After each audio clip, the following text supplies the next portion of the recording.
Everyone ready to go? Thanks. Can I start off by acknowledging Brett and Belinda? They're very brave Queenslanders, very courageous. They've had one of the most horrendous things happen to them, and their lives are forever changed because of it. And we remember Jack, and whilst we can't change the past, we can certainly do things to make the future a better place. And I've got every confidence that because of Jack's legacy and also Brett and Belinda's advocacy, we will save lives with these new laws. We're already seeing, obviously, positive impact out of the Gold Coast around the number of knives and other weapons that have been detected. These are now not on the streets. There's no potential for those things, those weapons, those very dangerous items to cause any harm to the community, to another young person like Jack. So today, of course, we're very proud to announce that we're extending the trial and expanding the trial for the wanding powers for the Queensland Police Service. These are exceptional powers. You don't see powers like this in many places around the world. It provides police with a proactive option to detect people who are breaking the law by having concealable weapons on their person. So we'll be extending the trial for 2 years, but also expanding it to every single safe night precinct in Queensland and also to public transport and the associated public transport infrastructure. So once the laws are introduced and commence next year, if you're on a train and you're carrying a knife, be prepared to be proactively identified by the Queensland Police Service, be wanded, and then face the consequences of committing that crime of having that weapon on your person in a public place. If you're in a nightclub area, anywhere in the state, if it's a safe night precinct, be prepared that if you've got a weapon on you, police can proactively identify you and take action. Be prepared if you're on public transport anywhere in the state, once these laws come in, that police will be proactive and they will be taking the proactive steps necessary to enhance community safety. This is a big progression. I'm very proud of the efforts of Brett, Belinda, but also of the Queensland Police Union in advocating for this, and also members of the Queensland Police Service like Deputy Commissioner Wheeler and Superintendent Wildman, who were very important in the initiation of the trial on the Gold Coast, and obviously very important with the advocacy of expanding and extending this trial. This is good stuff. This will save lives, and what better way to remember Jack and ensure that his legacy is forever a positive legacy other than to save lives, keep the community safe. I'll invite Deputy Commissioner Wheeler and then Brett Beasley to say a few things. Thank you, Minister, and good morning, everyone, and thank you so much for being here on this really important day.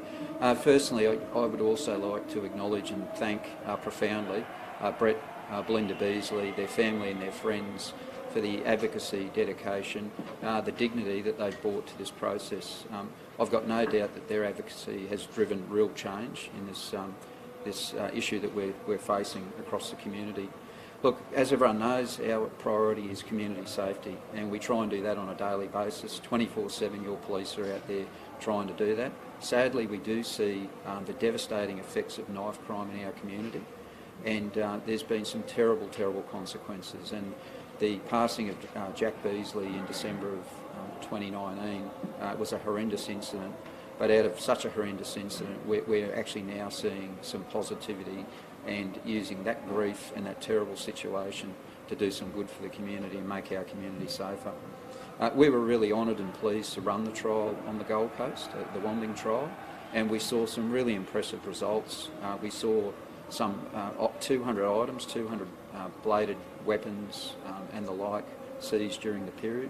We also saw over 16,000 people searched, and really importantly, we saw some 500 people charged with various offences. But we didn't just find things like knives and sharp instruments. We found things like knuckle dusters, sharpened screwdrivers, and also, incredibly, someone carrying an axe through a safe night precinct.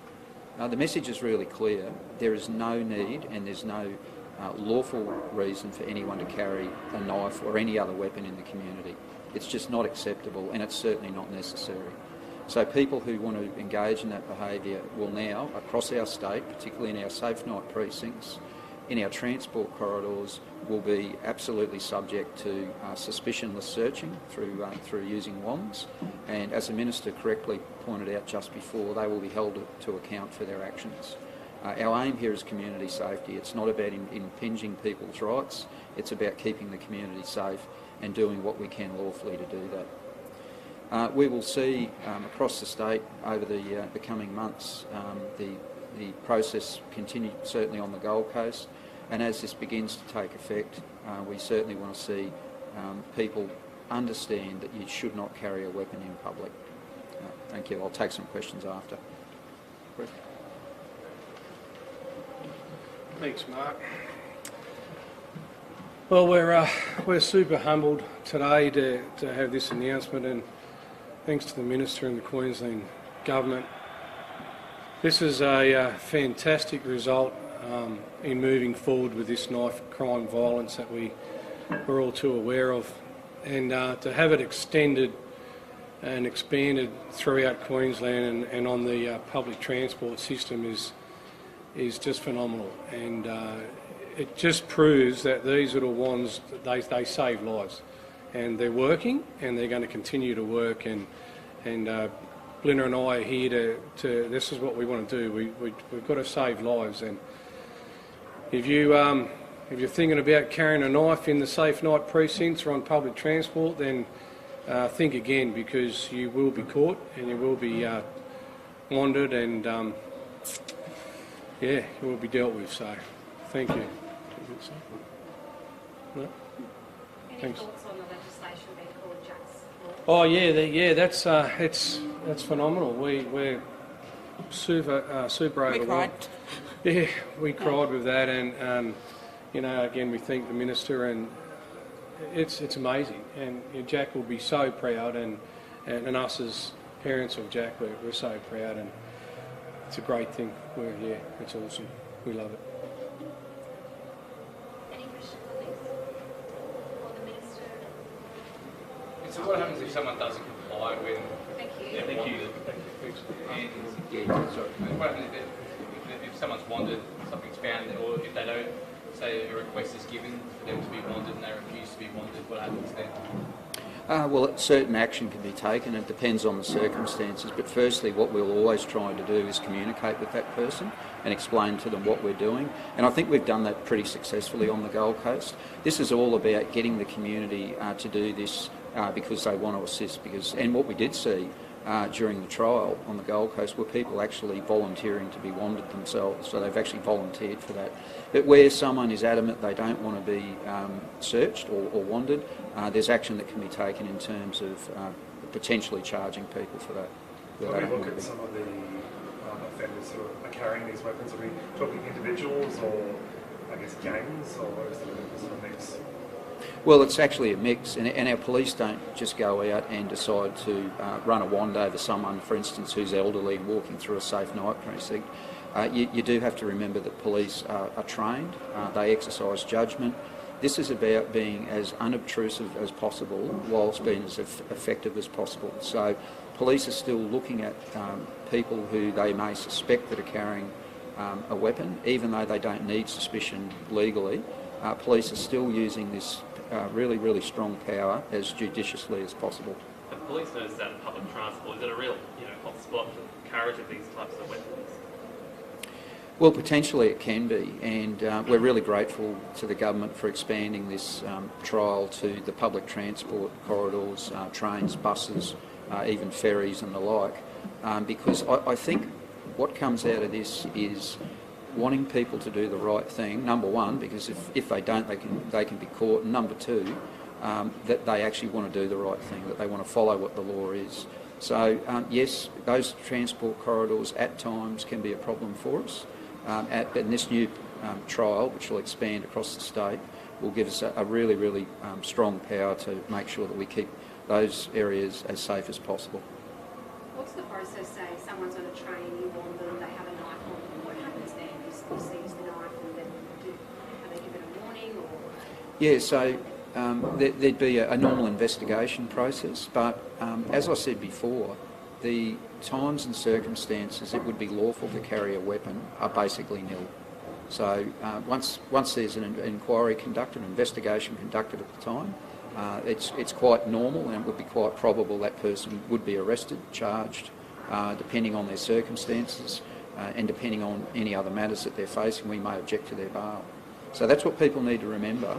If we discover or we search you and we find a knife or another sharp-edged instrument or something that you should not be carrying, the consequences are you can end up in the watch house before a court with your bail objected to.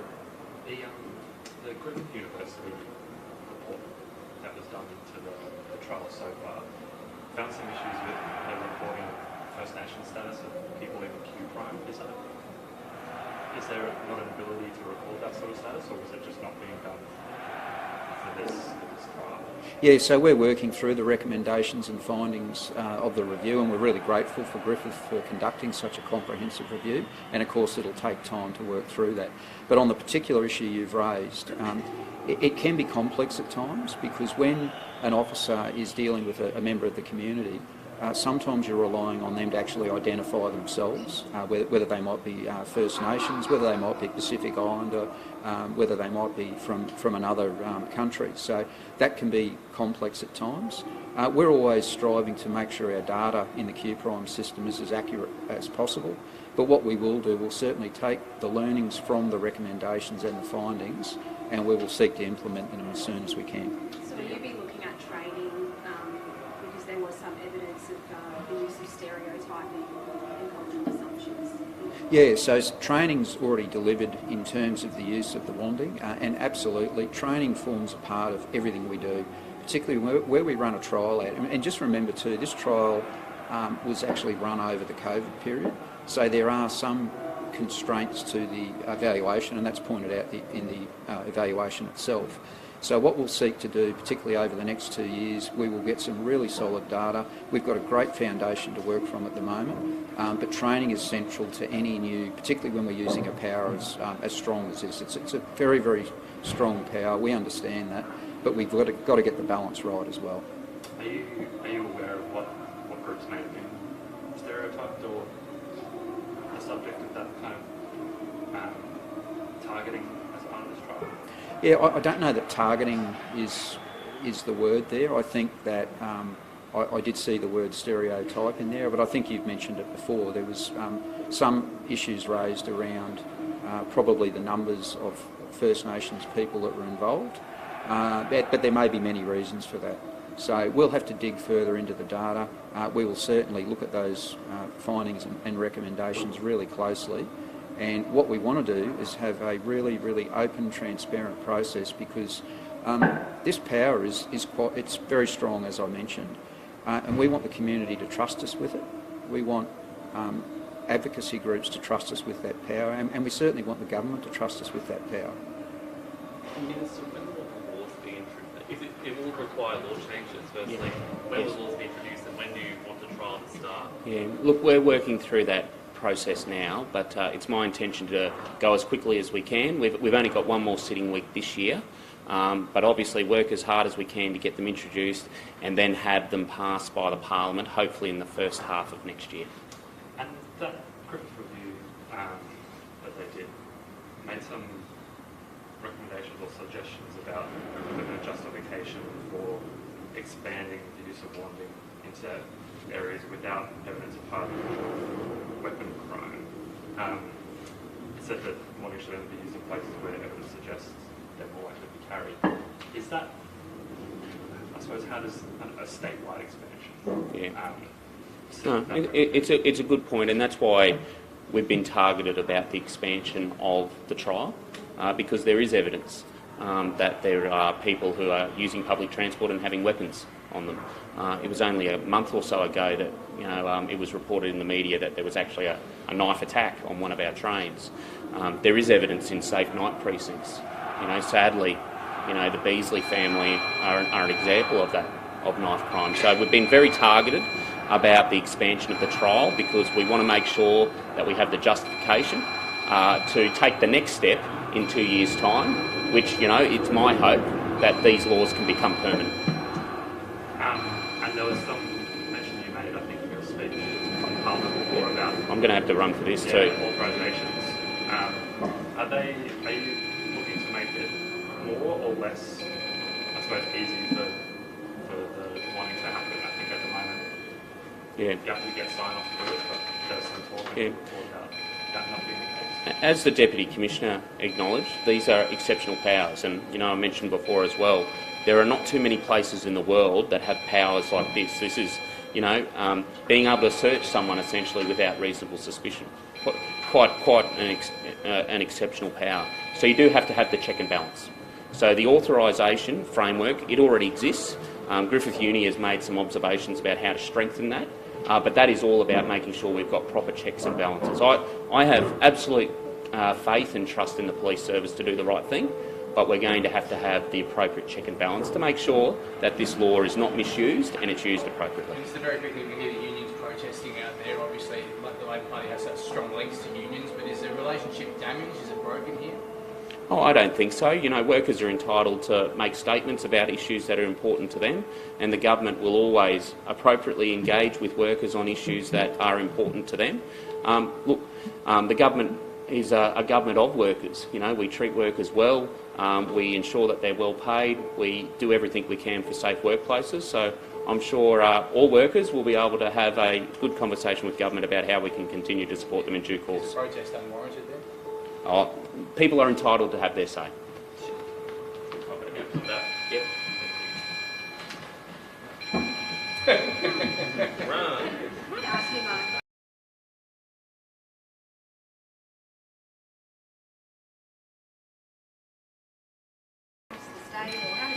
Yeah, so we will have obviously the 15 safe night precincts that we will need to have sufficient resources.